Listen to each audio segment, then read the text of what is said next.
ভারত এবং বাংলাদেশের সম্পর্ক এই মুহূর্তে সবচেয়ে খারাপ অবস্থায় রয়েছে, একেবারে তলানিতে সম্পর্ক বাংলাদেশে। আর এখন তো পাকিস্তানের এন্ট্রি হচ্ছে, আর এর মাঝেই একটা বড় সিদ্ধান্ত নিয়ে ফেলেছে ভারত। বাংলাদেশকে এবার শিক্ষা দেওয়া হবে এবং সামরিকভাবেই শিক্ষা দেওয়া হবে, সেই সিদ্ধান্তটা নিয়ে ফেলেছেন অজিত দোভাল, নরেন্দ্র মোদীরা। তবে এখনো সরকারি কোনো ঘোষণা হয়নি। এই ধরনের ঘোষণা দিয়ে তো আর রাষ্ট্র কোনো সিদ্ধান্ত নেয় না। আমরা অপারেশন সিন্দুরের সময় দেখেছি হঠাৎ একটা অতর্কিত পাকিস্তানের উপরে একটা স্ট্রাইক হয়ে গেল।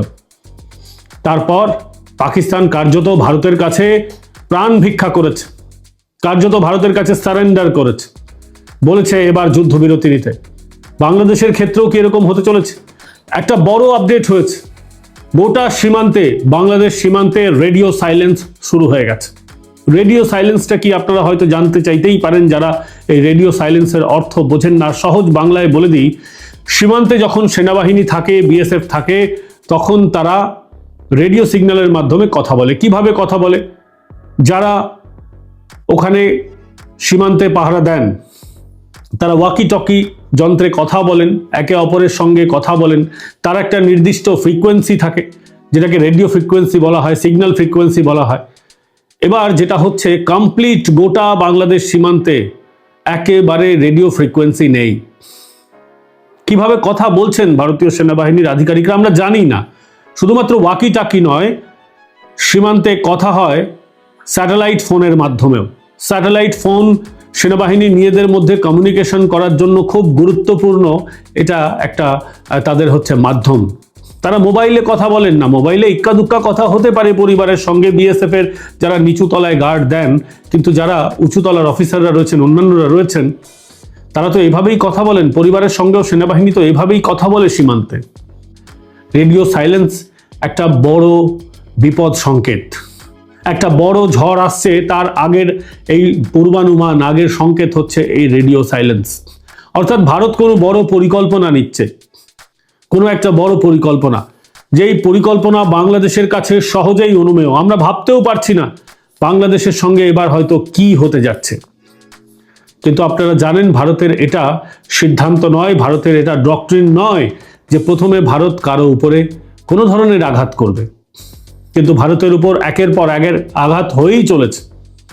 আমরা দেখেছি বাংলাদেশ ঢাকায় কিভাবে একটা আন্দোলন করেছে, সেখানে ভিসা সেন্টারের উপরে, সেখানে ভারতের যে দূতাবাস রয়েছে সেখানে কিভাবে একটা উগ্র জনতা সেখানে আন্দোলন করেছে।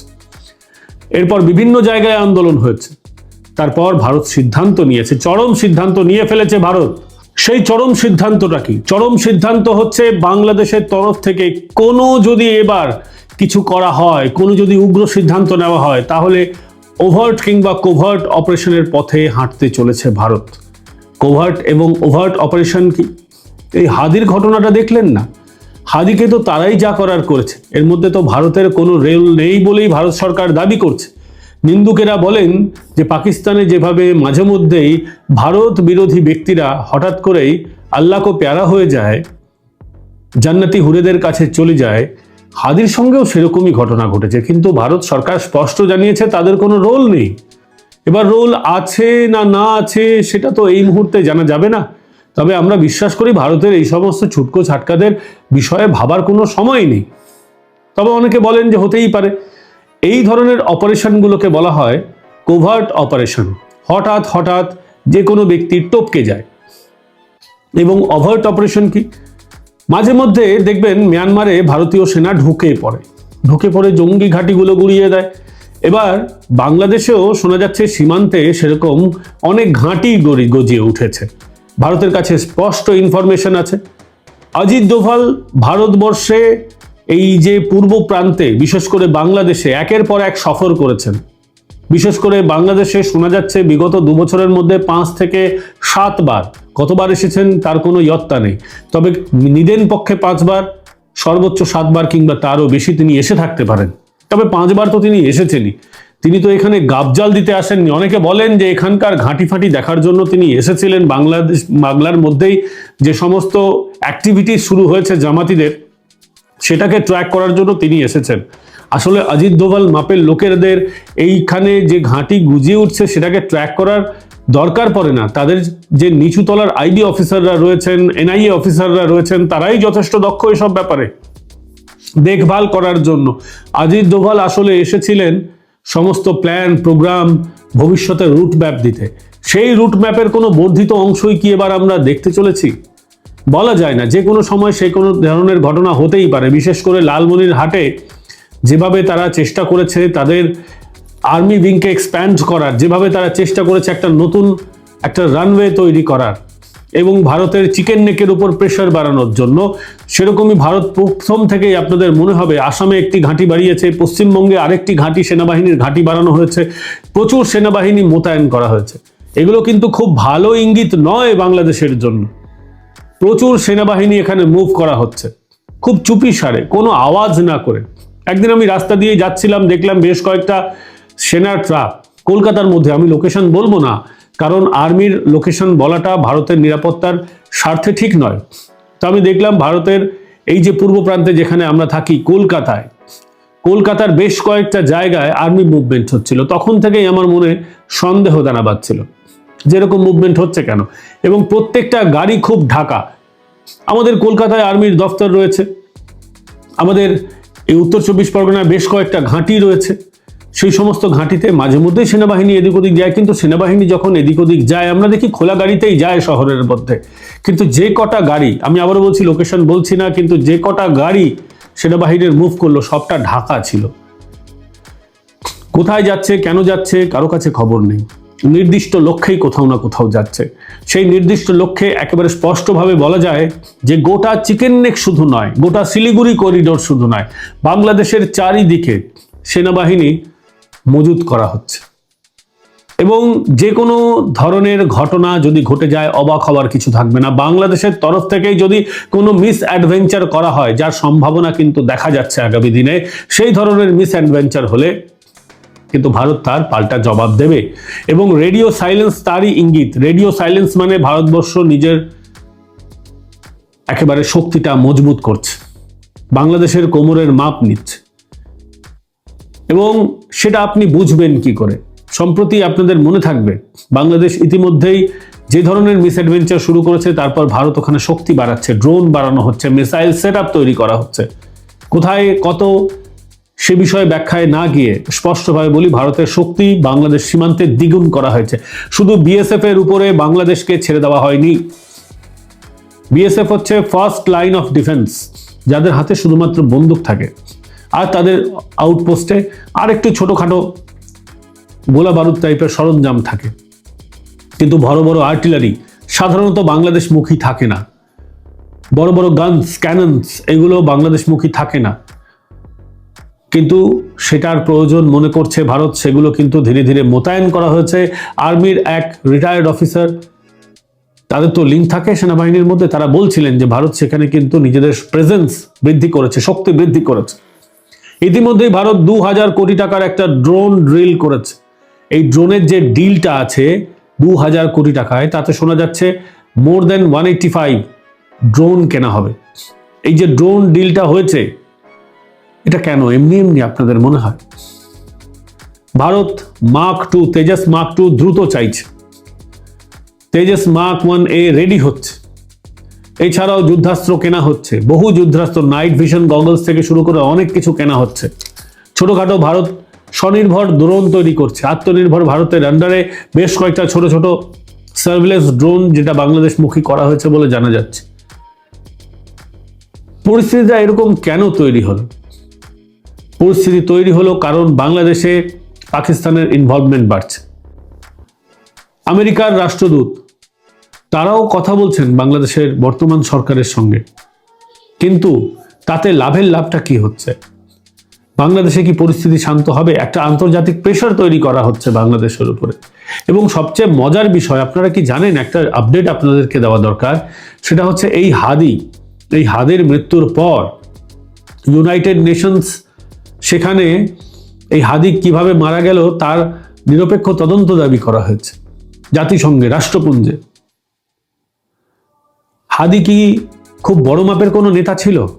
হাদি কি কোনো সমাজসেবী ছিল যে ভারতের বিকৃত ম্যাপ বের করেছে, যে ভারতের বিরুদ্ধে যুদ্ধ ঘোষণা করেছে, তাকে এইভাবে সংরক্ষণ দিচ্ছে ইউনাইটেড নেশনস। অথচ দীপু দাসের বেলায় ইউনাইটেড নেশনসের ভূমিকা কি? তারা কি বাংলাদেশের কাউকে তলব করেছে? ইউনাইটেড নেশনসের বক্তব্যের মধ্যে কি দীপু দাসের কথা উঠে এসেছে? দীপু দাসের মৃত্যু বেশি মর্মান্তিক নাকি হাদির মৃত্যু হচ্ছে মর্মান্তিক? দীপু দাস বাংলাদেশের নাগরিক ছিল, একথা সত্য, কিন্তু দীপু দাস হিন্দু ছিল, একথাও সত্য। দীপু দাস সেখানকার মাইনরিটি, একথাও সত্য। একটা মাইনরিটিকে সেখানকার মাইনরিটি গভর্নমেন্ট, অনির্বাচিত সরকার সুরক্ষা দিতে পারছে না কেন? প্রশ্ন করব না আমরা মানুষ হিসেবে? এই অমানবিক দৃশ্য ভারতবর্ষ হোক, পাকিস্তান হোক, বাংলাদেশ হোক, যে কোনো প্রান্তে যদি সংখ্যালঘু নিপীড়ন হয়, আমাদের কি আওয়াজ দেওয়া উচিত নয়? বাংলাদেশে দীপু দাসের ওই দৃশ্য দেখার পর যে কোনো সুস্থ স্বাভাবিক মানুষ প্রশ্ন করবে। সেই প্রশ্নটা জাতিসংঘ, রাষ্ট্রপুঞ্জ, ইউনাইটেড নেশনস করছে না কেন? ইউনাইটেড নেশনসের কি কোনো নিজস্ব কোনো এজেন্ডা রয়েছে? ইউনাইটেড নেশনসের ভারত বিরোধী কোনো এজেন্ডা রয়েছে? আমাদের প্রশ্ন।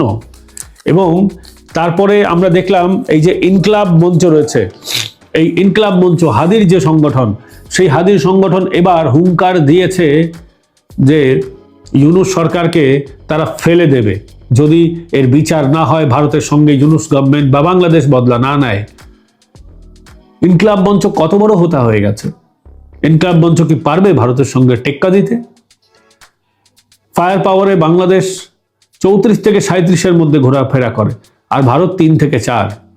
ভারত সর্ববৃহৎ সামরিক শক্তির অন্যতম শক্তিধর রাষ্ট্র। এই মুহূর্তে আমেরিকা এবং চীনের পরেই ফায়ার পাওয়ারে 3 নম্বরে ভারত। পারবে তো?